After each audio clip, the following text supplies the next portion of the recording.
the association. Joel Embiid and the Sixers, they took on the Raptors last night. We picked things up here in the second quarter. Sixers up by 3. Embiid drives, finishes, nice reverse layup. Fantastic finish by Embiid here. Sixers would trail by 3 at the break. So now we go to the fourth quarter, under 7 minutes to play. Sixers down 3 still here, and Embiid drives, somehow gets it to go, and the foul. After the made free throw now, we're all tied up at 82 apiece. So under 3 to play, Raptors up 1. That's Siakam. Fadeaway, jumper, that's good. Siakam would finish with 26 points, and the Raptors go up by 3. 7 seconds left, Sixers down 2. Harden drives, and he's called for the charge here. And man, this is really untimely with time winding down. And not only is he called for a charge, but it's deemed a flagrant 1 on Harden. Raptors would hold on to win 93-88. And so Tim Legler joins us now. Sixers were outscored 24-14 in the fourth quarter last night.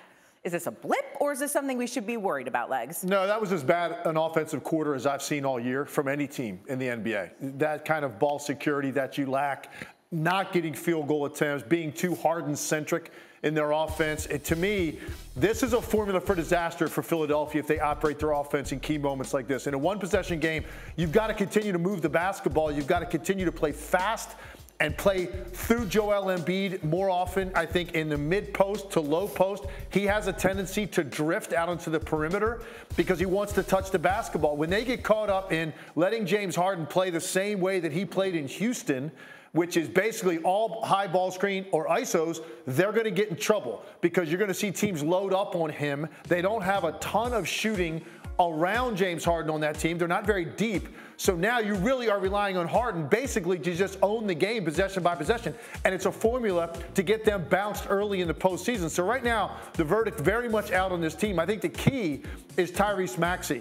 He has got to be more involved in key moments. He checked back into the game last night, Shea, with 7.5 minutes to go in the fourth quarter. He did not have any bearing whatsoever on the offense the rest of the game, except for a meaningless dunk with 8 seconds to go. He is your next best offensive player. You've got to continue to include him. And I think he's so young, sometimes he defers to the stars, and they get very predictable. So right now, I'm concerned. They're not very deep, and they're very predictable when the game is on the line. It's something they're going to have to try to get tightened up here before they get into the postseason. Well, yeah, and if you're going to rely on the stars, if the Sixers are, then James Harden needs to be better, specifically in the fourth quarter. He played 9 minutes, didn't make a shot, and turned the ball over 4 times. How concerned are you with this, what we saw from Harden down the stretch? Yeah, I am concerned because I think, again, he's not at the James Harden level that he was in Houston at his peak, when really he overwhelmed any matchup in front of him. You know, listen, guards, it's attrition. He's got a lot of mileage on those legs. It's a little bit more difficult for him to do that at this stage of his career. When you want to play that way, when you've got 5 sets of eyes just trained on you, knowing that everything is going to happen from 30, 35 feet out with a live dribble, it's easy for teams then to force you into tough spots on the court. He was very careless with the basketball last night. They did not get shots. 14 points in that quarter in a game really against Toronto that you're in control of. It's a one-possession game at home. You've got the 2 best offensive players on the court. You should win that game. They don't even get quality looks. So, no, there's no question. It's concerning with who they're going to have to face in the postseason defensively. This is how you're going to operate your offense in key moments. That's a problem. The postseason. What about tonight? They face the Heat tonight. Better get things figured out with the quickness. All right, let's go from the East now to the West because we must talk about LeBron James because, you know, this is Get Up. On Saturday night in D.C., LeBron James became the NBA's second leading scorer all time, passing Hall of Famer Karl Malone. LeBron James finished with 38 points in a 127-119 loss to the Wizards, and the Lakers now fell to 11 games under 500. Yes, this is great, okay? LeBron passed a big milestone. Wonderful. But here we are talking about the Lakers still. And right. It's just not enough, though, for LeBron to put this team on his back and for them to get wins. We saw it again on Saturday night. This is a team that defensively, they just don't instill fear in anybody. So regardless of the gaudy numbers LeBron is putting up, and he's had nights, even like last night, where Westbrook also plays well. It's just not enough because they can't stop anybody. This team defensively is so porous that everybody that plays them feels like they can get into a rhythm. Guys make shots. Guys become better offensive players than they typically are because they're so confident they're not going to see any real pressure or physicality out of the Lakers defensively. So that's really their biggest issue. Now, LeBron has been absolutely spectacular. It defies logic to see a guy in this sport be this good at this age and put up these kind of numbers. It's taken a toll on him, I think, mentally and physically.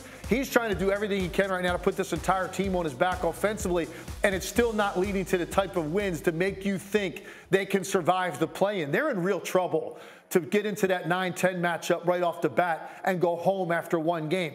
I know Anthony Davis could be around the corner, but Anthony Davis is a Band-Aid. He's not a tourniquet. And that's what this team is going to need. Not a what? A tourniquet. I don't even know what that is. Stop the bleeding. That's something you put on somebody when they're bleeding profusely. Got it. You use a tourniquet to stop the bleeding. Band-Aid I was familiar with. Right. Tourniquet, not so much. Sorry to go all Civil War on you. Right. I apologize for that. Got it. But AD is not all of that, and he's not going to have enough time to really get his legs under him. So it's a concern even thinking that trap of, well, once we get AD, we're going to be fine. They fell into that trap last year, and they got bounced in the first round coming out of the 7th spot against a really good team. Even if they survive the play-in, I don't see them beating any of those teams at the top of the West. But I think legitimately they could be going home after their first game. Yeah, I mean, they have a 2-game cushion or something like that right now, and we don't know when Anthony Davis is coming back. And like you said, he could be a Band-Aid. We'll leave it at that. All right, coming up. Thank you for watching ESPN on YouTube. For live streaming sports and premium content, subscribe to ESPN+.